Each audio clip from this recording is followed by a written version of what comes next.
Prodigios de las aves. Una auténtica joyita, amigos, que tengo aquí en mis manos.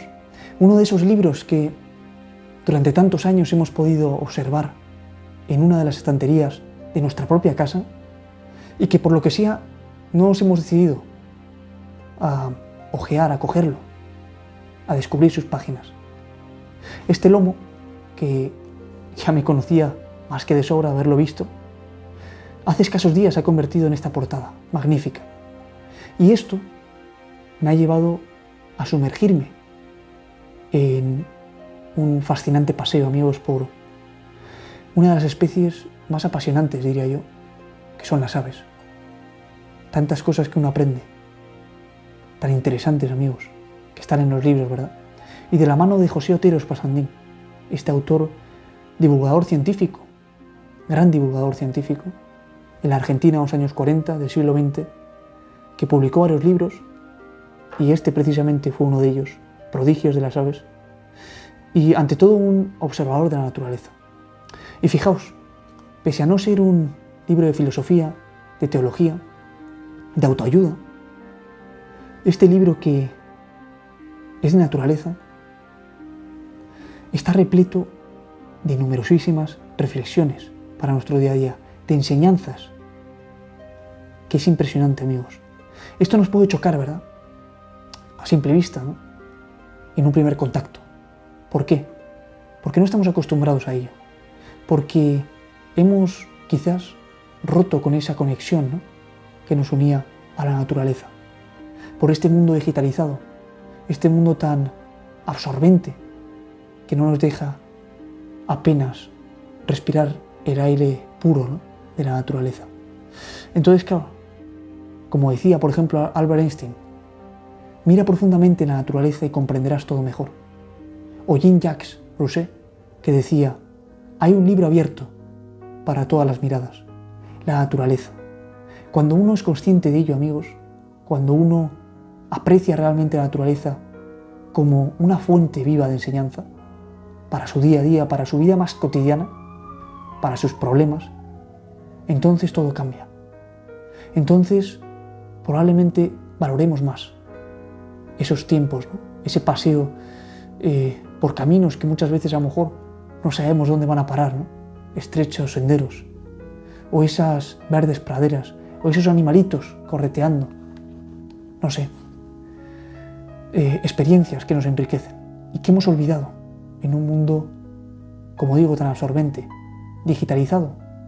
Fijaos qué curioso, ¿no?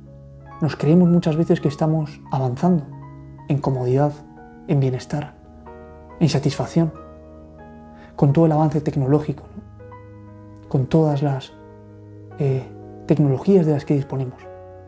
Pero yo, sin embargo, amigos, pienso que estamos perdiendo mucho, porque hemos dejado de lado la naturaleza, porque hemos perdido esa conexión, hemos roto, amigos, esa unión con la naturaleza.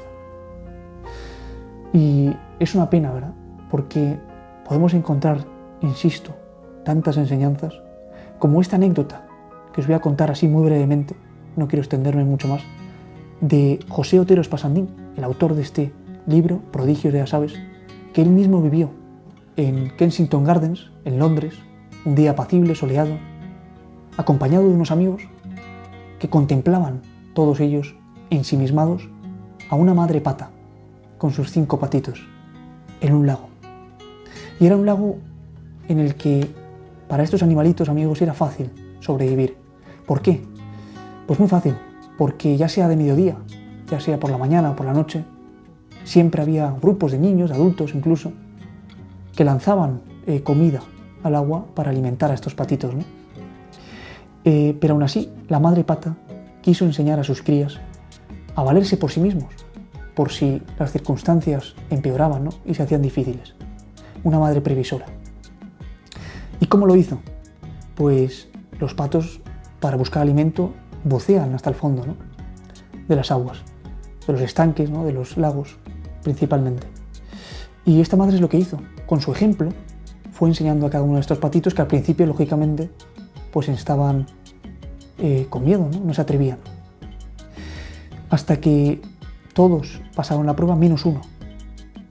El más miedoso de todos, el más desconfiado, que no se atrevía y que no había manera.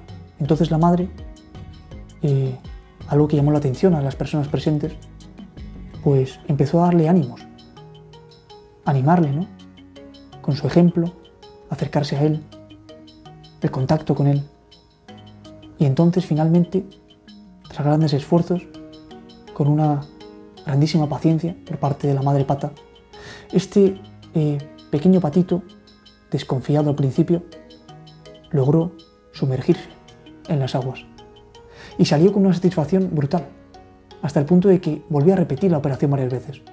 Se sumergía, volvía a salir, se sumergía y volvía a salir. Y eso que al principio había sido un desafío, amigos, se convirtió en un auténtico juego para ellos, en especial para este patito tan miedoso, ¿no? Entonces, hay aquí la importancia, ¿no?, del ejemplo.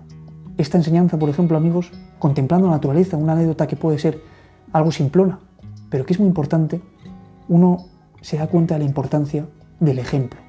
Por ejemplo, valga la redundancia, en la educación de los padres hacia los hijos. No solo vale con decir, oye, esto no se hace o esto está mal, sino que eso tiene que ir acompañado de una coherencia de vida, de un ejemplo por parte de los progenitores, ¿no?, de un determinado hijo. Observando, amigos, simplemente una anécdota cotidiana de la naturaleza, dejando de ver tanto, ¿no?, y de sumergirnos tanto en las pantallas, y por un momento percatarnos de lo que tenemos a nuestro alrededor. Con estos flashes, amigos, comprenderemos tantas cosas que nos ayudarán en nuestro día a día. La naturaleza, el más vivo reflejo de Dios, amigos, pese a que a muchos no les guste, pero es así. No conocemos a nadie capaz de crear un árbol. Tantas especies innumerables tan distintas, ¿verdad? El otro día, también, en este libro, precisamente, descubrí una especie que yo desconocía, ¿no? Era el búho orejudo, que le llaman. Una especie de búho,